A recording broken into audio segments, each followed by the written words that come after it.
Gereja marah, ya wajar karena jadi bencong. Karena di satu sisi hamba Tuhan. Masa hamba Tuhan jadi bencong? Pilih dong karakter yang memuliakan Tuhan. Ribet, Pak. Susah. Serama Rio Dewanto, Al Ghazali, Aliando, Vino Bastian, Reza Rahardian masih pada hidup, nggak nyampe gua di situ.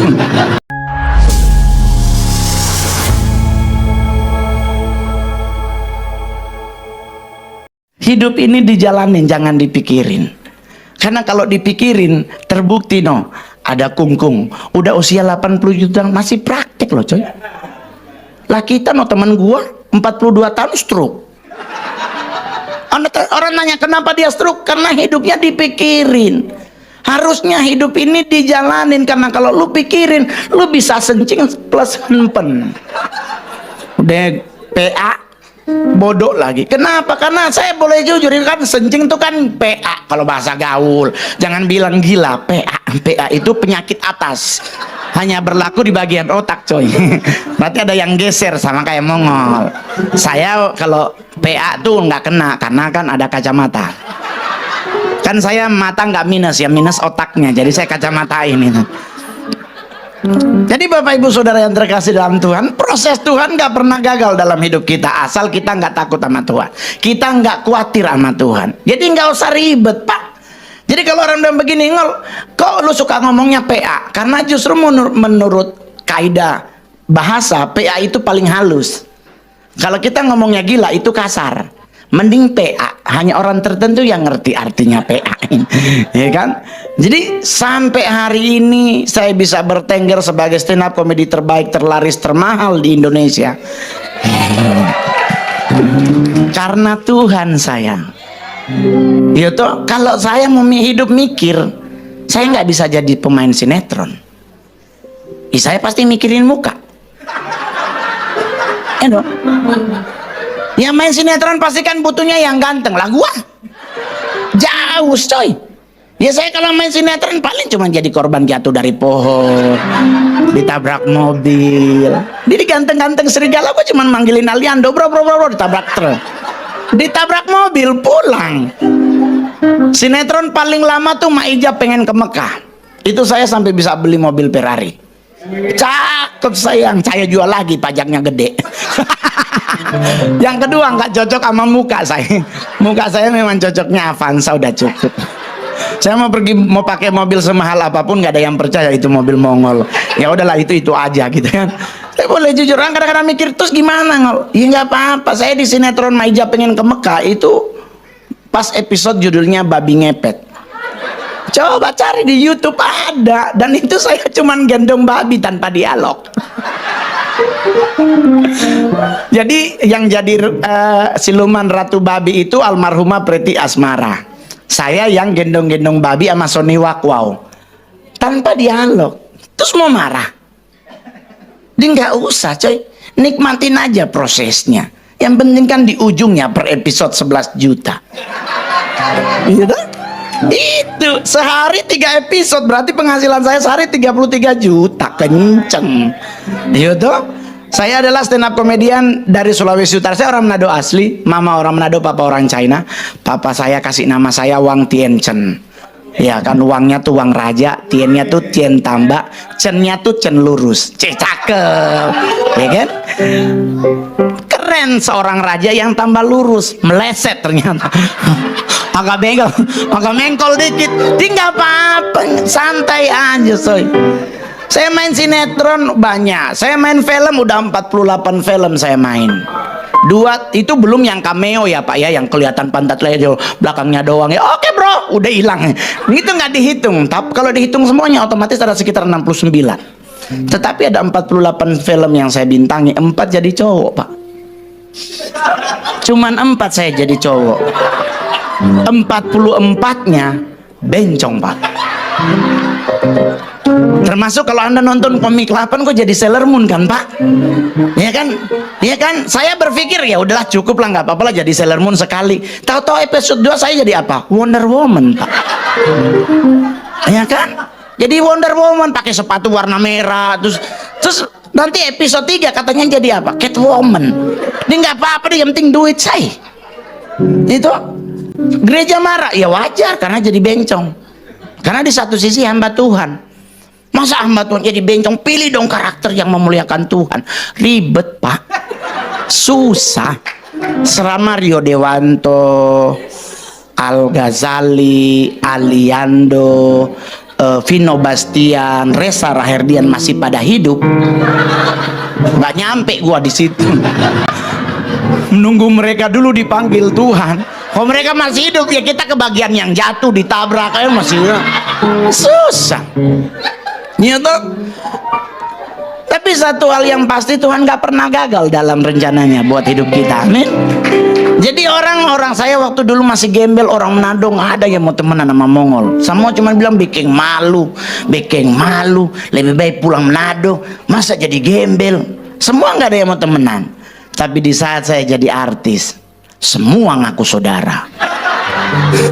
Tergenapilah Matius 1 ayat 1 sampai 27. Abraham memperanakan Ishak, saudara semua. Saudara semua. Ya toh, jadi akhirnya Mongol sampai hari ini nggak pernah Natalan di Manado. Bukan soal sombong. Pulang Jakarta ginjal hilang, Pak. Karena pasti semua datang, Mongol nganapi oma dan kita pi oma dulu pernah mesta ribet silsilah keluarganya.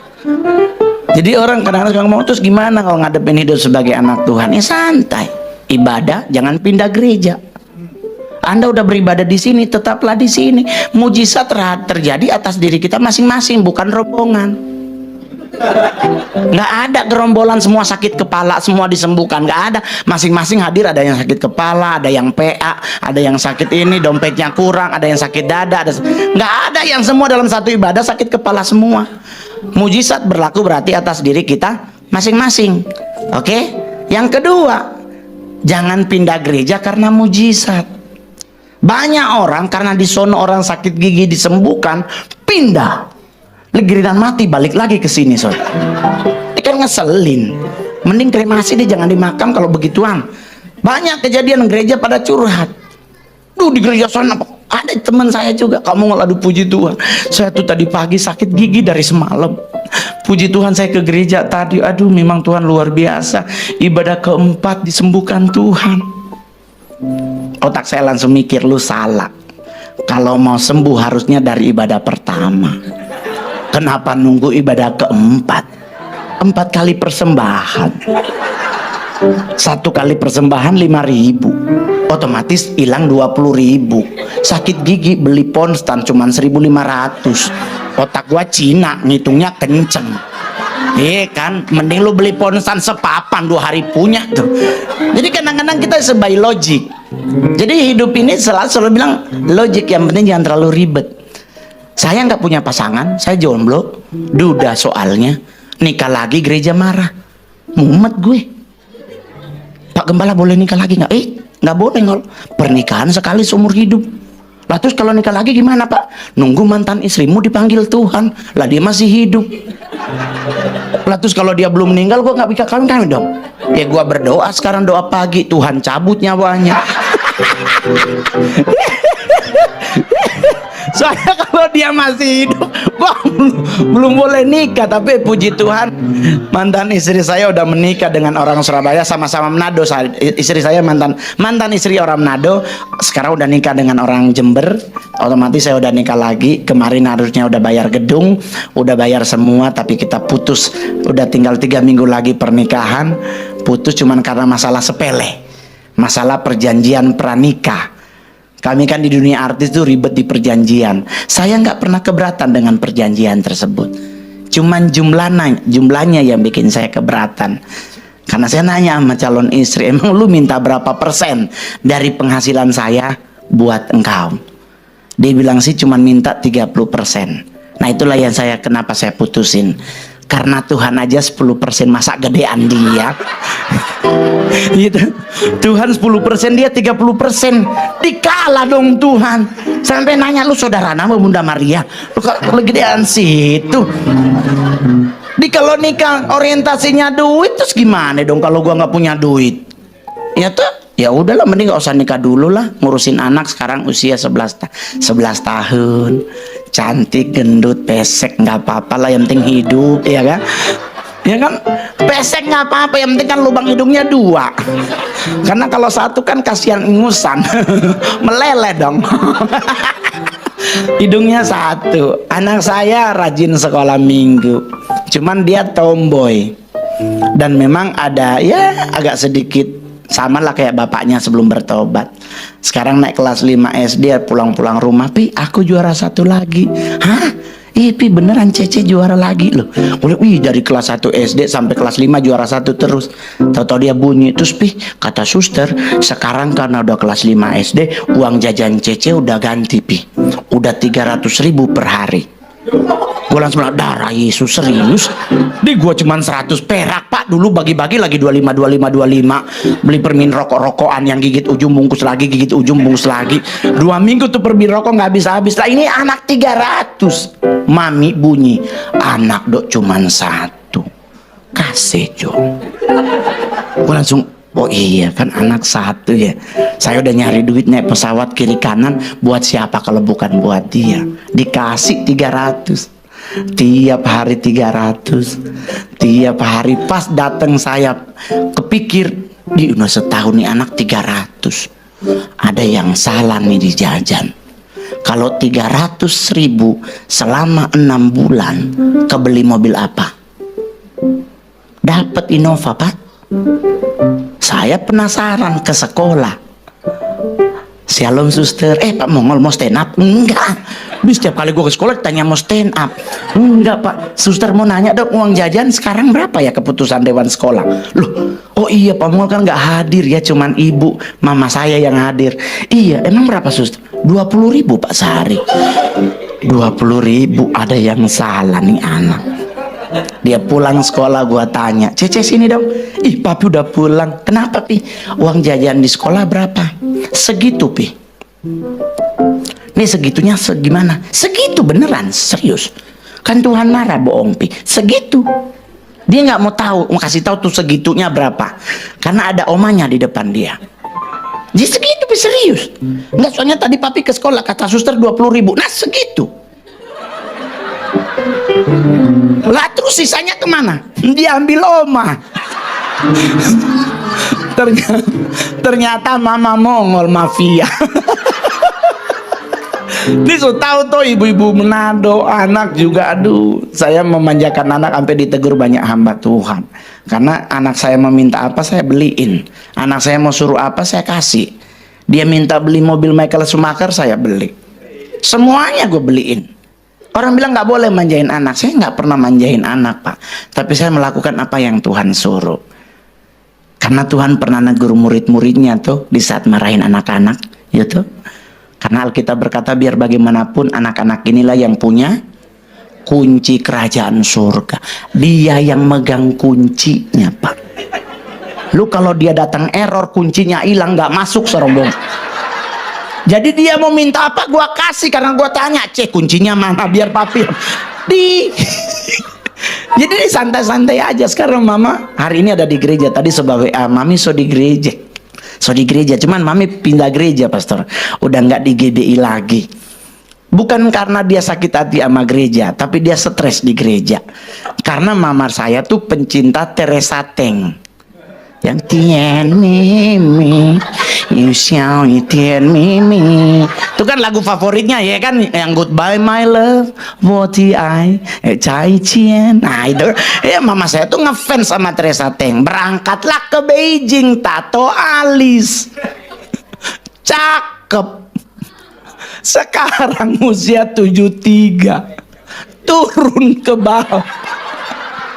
Jadi waktu muda alisnya di atas, sekarang turun sesenti. Oh Tuhan, jadi kalau dia pulang kerja, darah Yesus, kayak apa tuh alis Mi? Wah itu langsung mukanya mengkerut lu. Aduh, itu bisa jadi batu tuh kalau dia ngamuk. Jadi kalau jangan ditanya kalau alisnya mencong, jangan. Aduh, jadi maling kundang 2 sering. Jadi tiap hari kalau ke gereja jam 4 pagi udah bangun, kompres pakai es batu, ditarik, aduh. Ternyata saya boleh jujur ibu-ibu, es batu bisa mengembalikan alis yang udah mulai menciut. Dan mama saya lakuin itu ke gereja, dia minggunya ke Glow, ibadah baru memulai, ibu sebelahnya nyenggol, bu alisnya turun. Ternyata alis yang pakai es batu jangan kena AC, menciut lagi. Jadi mami sekarang pindah di GPIB Immanuel di depan stasiun Gambir. Jadi dia duduknya selalu sebelah jendela karena kena angin. Tuhan berdosa. Paling terakhir, nah tadi kan di hotline tentang anak muda dan tentang anak-anak sekolah minggu. Saya bersyukur banget di gereja ini sekolah minggu tuh punya ruangan khusus, nggak diikutkan di ibadah orang dewasa. Itu justru bagus, karena saya boleh jujur saat ini generasi kecil kita kehabisan sesuatu yang khusus buat mereka. Contoh dalam hal film. Kalau zaman saya dulu ada film Si Unyil khusus anak kecil. Masih ingat tuh bapak-bapak yang di atas usia 40-an? Ada Si Unyil tuh, di mana Pak Oga menodong, ada Pak Raden yang mau beri nasihat. Betul? Selalu kan Pak Raden yang ngasih tahu, ngasih apa, menasihati apa. Pak Oga cuman tidur-tidur, dinasihatin oleh Pak Raden. Saat ini generasi kita tidak diperhadapkan dengan film yang bermutu khusus mereka. Contoh film yang tidak bermutu itu film Marsha and the Bear. Anak usia 4 tahun bergaulnya bukan sesama anak-anak tapi sama binatang. Kalau sama bebek masih boleh. Ini sama beruang sama serigala. Anaknya siapa ini? Lu sama bebek aja belum bisa juga meninggal, lu gaul sama beruang dan sama serigala, dan tercatat kenakalannya tuh luar biasa. Buktinya di mana? Serigala sama beruang yang lari nggak kuat ngurus ini anak. Ini anak siapa? Orang tuanya mana kok disuruh bergaul sama beruang? Kayak beruang itu binatang buas, serigala itu binatang buas. Kita anak kecil dipatok ayam ya game over, apalagi sama beruang, Pak. Dan itu baru siapa? Marsha, belum Shinchan. Ya Allah, Marsha sama Shinchan nikah tinggal di Belesa, gua pindah Kelapa Gading, sumpah. Gua nggak mau tetangga nama 2 anak PA ini, ya Allah, ya ampun Tuhan Yesus. Itu baru Marsha, belum lagi Dora. Film Dora tuh film paling bikin kesel tingkat akhirat. Karena kenapa? Karena selama saya nonton film Dora, belum pernah saya dengar Dora nggak nanya. Karena kerjaan Dora selalu nanya, dan gua nggak tahu siapa orang tuanya. Nggak dijelasin di filmnya, selalu kelayapan. Ini anak siapa umur 6 tahun jalan-jalan doang, bawa-bawa map sama monyet. Ngeselin loh. Mau kemanakah kita hari ini? Lalu yang jalan kenapa nanya, Oneng? Karena aduh ya ampun Tuhan Yesus, kadang-kadang ini Dora kalau berani tinggal di Indonesia udah gua pites tuh bapaknya. Disuka nanya di mana kah rumah nenek, dan kita yang nonton ikut jawab, sok tahu jadinya. Emang lu saudaranya Dora kok dijawab? Jangan dijawab bos. Tuh suka nanya, ngasih clue lagi yang bikin kesel. Mau kemanakah kita hari ini? Ke hutan, ke danau, ke pantai. Disuruh jawab kita yang nonton. Dan kita suka spontan ke hutan. Dia teriak, tidak, kita ke pantai. Remote gua banting. Kalau begitu ngapa nanya, Oneng? Jalan-jalan aja. Di tengah hutan dia lagi jalan, tahu-tahu ada serigala warna kuning. Siapa namanya? Tuh ya nonton berarti ketahuan. Di jebakan Batman itu sebenarnya. Di tengah hutan dia jalan, tahu-tahu ada serigala. Bukannya lari, dia nanya, ada apakah di belakang Dora? Itu serigala, Pak. Jadi kalau dikejar bebek masih boleh lari lah, serigala lu mau lari kemana umur 6 tahun? Terus kita mau marah susah. SpongeBob lebih PA lagi. Tinggal di Bikini Bottom, kedalaman 150 meter di dalam laut. Bisa masak air. Di gua Pepe, Ini yang geser otak gue apa filmnya sih? Kok api nyala dalam air ya? Saya pernah dulu ikut pramuka masak air di atas pasir, susah banget nyalanya tuh api. Lah ini dalam air pak, nyala. Belum lagi karakternya, SpongeBob terbuat dari Patrick terbuat dari binatang apa? Squid apa namanya satu? Terbuat dari apa binatang apa? Tuan Krebs binatang apa? Anaknya Tuan Krebs. Bayangkan loh, nek bapaknya kepiting kok anaknya paus. Ini piye? Iki bapaknya mana, emaknya sopo? Masa emaknya bapaknya kepiting, emaknya paus, lahir anak paus, dia meninggal kepitingnya pak. Tetapi kita mau marah susah. Saya adalah stand up comedian yang paling sering ditegur oleh gereja. Saya belum pernah ditegur oleh KPI, Komisi Penyiaran Indonesia, Ormas, TNI maupun Polri. Saya paling sering disidang bahkan oleh gereja karena saya marah-marahin pendeta. Anda tahu saya marah-marahin pertama? Ini gara-gara berdoa minta Tuhan suruh datang. Coba dengar deh soal Tuhan, hadirlah di tempat ini, disuruh datang. Ini pendeta lupa ayat Alkitab berkata kalau Tuhan datang kiamat pak. Jangan dipanggil pak. Jangan. Alkitab berkata Yesus duduk di sebelah kanan Allah Bapa, lu suruh turun. Itu Tuhan, bukan teh celup naik turun naik turun. Jangan pak. Beneran loh kalau saya dengar pendeta doa tuh, hadirlah di tempat ini, gue langsung pulang goblok, nakut-nakutin. Jangan dipanggil pak. Saya boleh jujur, di agama Islam pun dibilang Isa Al-Masih datang kiamat lah kita manggil. Jangan dipanggil pak. Yesus sebelum naik ke surga dia bilang apa? Aku akan memberi pribadi yang ketiga namanya. Nah itu yang dipanggil, jangan Tuhannya. Jadi kalau Tuhan datang telolet game, stres gue langsung. Jadi jangan begitu pak. Mau umur panjang gampang, budek obatnya. Soalnya mengolpe oma meninggalnya lama sampai 100 karena dia budek. Dan dipanggil-panggil mungkin dari umur 70, Yohana. Hei Yohana. Oma saya namanya Yohana. Yohana, malaikat bilang, bos budek. Aduh lama mati no. Begitu, nggak usah ribet pak. Nggak usah ribet. Nenek saya pelarian dari China masuk Indonesia tanggal 9 November 1912. Bisa umur panjang karena nggak mikir hidupnya. Lalu zaman dia katanya lagi hidup oleh zaman perang. Dia lagi buang air besar di kali di petak 9, tahu-tahu ada bom. Lalu dia nggak sempat mikir cebok pak, dia kabur. Saya bilang, ih amak jorok banget sih. Hayya, biar gua jolok kan ada lu jadinya. Ini kenapa nggak cebok? Hayya, kalau gua cebok pasti ditembak Belanda. Bener sama dulu kan ada bom pasti tentara Belanda. Terus mau terus gimana bersihin? Ya udah nggak usah mikir, cari aja daun pisang. Dan saya pernah coba pak pakai daun pisang. Ya ampun Tuhan Yesus, setebal apapun koyak. Atau bertobat serius. Jadi orang suka nanya, ini paling terakhir, kenapa Mongol bisa sukses? Saya tidak pindah gereja dari 1999 sampai hari ini saya masih tetap di gereja GBI.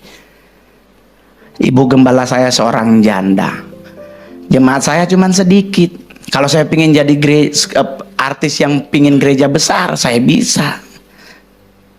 Terus untuk bisa naik mimbar dulu GBI punya syarat harus ikut dolos camp. Saya ikut pak. Udah artis dimarah-marahin gurunya. Pingin gua gampar tuh guru loh. Cuman gara-gara Alkitab gua tinggal di ruang belajar. Gua balik dari makan hilang Alkitabnya, diumumin. Tadi ada hamba Tuhan yang tidak bertanggung jawab. Gua langsung, ya gua lagi nih. Tapi itu aturan yang udah dibekukan, yang udah diperlakukan, lakukan. Tidak berarti kita mentang-mentang jadi artis itu serta-merta punya, oh gue punya jalur khusus. Ya enggak. Saya ikut sampai lulus.